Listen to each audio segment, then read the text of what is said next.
सुप्रभातम आजिर पंचांग ओ अमृत वचन।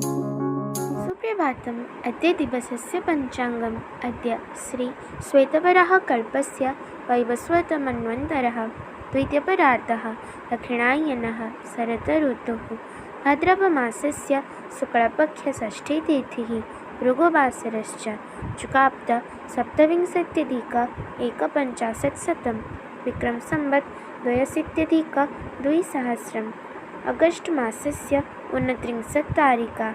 अद्य दिवसः सर्वेषां कृते मङ्गलमयं भवतु इति विभुपदारविन्दयोः विनम्रप्रार्थना।